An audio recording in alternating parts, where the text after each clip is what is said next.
the week, but have to start with the NFL. The NFL has been super, super exciting this season. So much parity across not only the NFC, but the AFC within intra divisions. There's been so much parity, so much excitement this season. And there's a reason why every single year, half the teams that make the playoffs from the previous season don't make it the following season. There's empirical evidence that points that out. And one of the teams that is a frisky fringe playoff team right now is the Detroit Lions, coming off a thumping of the Minnesota Vikings. If the playoffs were to start today, the Vikings would be the 2 seed at 10-3. So this is a Detroit Lions team within division that just smacked the Minnesota Vikings yesterday at home 34-23. And they've improved now to 6-7 overall. They've won 5 of their last 6 games, and it really begs the question and forces us to have to rethink about the Detroit Lions. Can this team make the playoffs? Are they a legitimate threat to make the playoffs? Because right now, they're sitting in the 9th spot, in the 9th seed. So just on the outside looking in. However, they're within 1 game of that 7th seed. So when I looked at the Detroit Lions at the start of the season, anyone that's ever watched this show knows that at the start of the season in August, when I picked who would be the surprise team in the NFL this year, I picked the Detroit Lions. And yes, I was partially influenced by the incredibly emotional HBO Hard Knocks speeches that I kept hearing from Dan Campbell and then Jamal Williams about how this team can't keep losing every single game like this. These are professional athletes. But there was something infectious about the energy that was consistently brought on the sidelines with Dan Campbell. I don't know if this guy can coach. I don't know if he's great with X's and O's. But there's some intangible about Dan Campbell that is attractive, that gravitates people towards him, that galvanizes, that inspires. It's not just the fact that the guy looks like a human rock, but beyond that, he's highly emotional. And I do think that that only works at the college level. I think that in a lot of instances that can work at the NFL level. And this is a team that's similar to last year, which is why I made the prediction going into this year, where last year they were extremely competitive. They were 0-8 in their first 8 games, and they finished out the season 3-3. Similar to that format, coming into this year, they started out the season 1-6 and have won 5 of their last 6 games. They're catching fire at the right time in the second half of the season. Now, as an aside, Justin Jefferson is an absolute stud. And I think that it's important to highlight him, give him some praise in his accolades at the start. Another 223-yard receiving afternoon.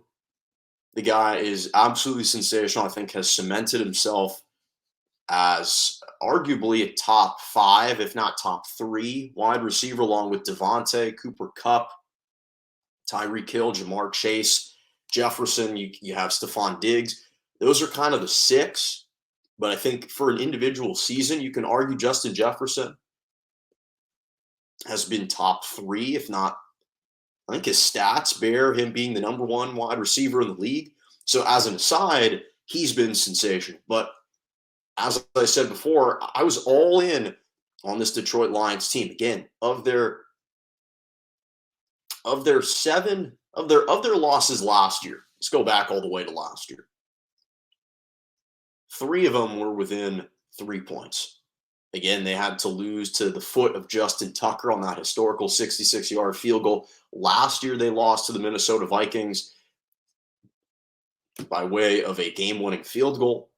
That cost them the game. And even if you look at this year, this team, of their 7 losses this year, if you really dissect their 7 losses, they lost to the Eagles, the number 1 team in the NFL, in the opener, 38-35. They just couldn't get a defensive stop. They lost to the Vikings by 4 points. They lost versus Seattle 48-45. You lose a game after scoring 45 points. So again, defense was hindering them in that game as well. They lose by a field goal. They lose versus Miami earlier in the year by 4. And then they lose to Buffalo at home on a game winner, on a game-winning field goal in the leg of Tyler Bass on Thanksgiving. So they were losing a lot of those close games in the first half of the season. But now they're starting to win those games. In the NFL, a lot of it's about percentages. Again, half the teams that make the playoffs the previous season don't make it the following season. It's a law of averages. You keep repeatedly losing all these close games, just like the Las Vegas Raiders did last year. They were winning them last year. They're not winning as much of them this year. And this Detroit Lions team, though their defense, it was getting to the quarterback better yesterday, but the key for them was their offense. This is a highly explosive offense, a top 4 offense in the NFL right now. They've scored over 30 points 4 times this season. Now Jameson Williams is back and re-ingratiating himself. This team is getting healthier at the right time. DJ Chark is starting to actually blossom after that offseason trade from the Jaguars. He's playing extremely well for them. Again, Jameson Williams is back. You've got DeAndre Swift and Jamal Williams already running the football extremely effectively. Jared Goff at home looks like an MVP candidate. On the road, he doesn't play quite as well, but at home, he is exceptional. He hasn't turned the ball over. This team has been taking care of the football. So there is a lot of reason to be optimistic about this Detroit Lions team. Now, when you look at the rest of their schedule, it's a tough finish. They're 6-7 right now. Their final 4 games of the year at the Jets is likely lost. At the Panthers, normally I'd say that would be a win. The Panthers have won 2 in a row in 3 of their last 4. It's kind of a toss-up game. I think they'll likely win that. Versus the Bears, they'll likely win. And at the Packers, who knows what the Packers are going to do with Aaron Rodgers. If Aaron Rodgers plays, could be a loss. But if he doesn't play and they decide to bring in Jordan Love, well, maybe that's a game that they kind of punt just to see what they have in Jordan Love. And the Lions may go to Lambeau and win that game. And again, where they're sitting right now in the 9th spot, the team's directly above them. The Tampa Bay Buccaneers, they have a difficult game this week against the Bengals, but then 3 NFC South teams, they likely win 3 of 4. The Seattle Seahawks have a tough stretch.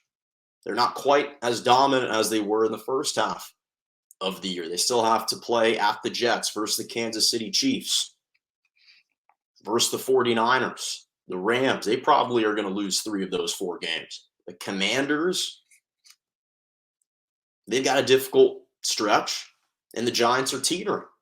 So it's certainly well within the grasp of the Detroit Lions to make it, but unfortunately, I do think they're going to finish probably just on the outside looking out, or looking in, rather. I think that this, like I said in August, when I predicted this would be the most surprising team in the NFL, I thought they would go about 8-9. I thought that they would finish as an 8th or 9th seed. It's looking like that's going to happen, but man, would I love to be wrong. I would love for this team to actually make it.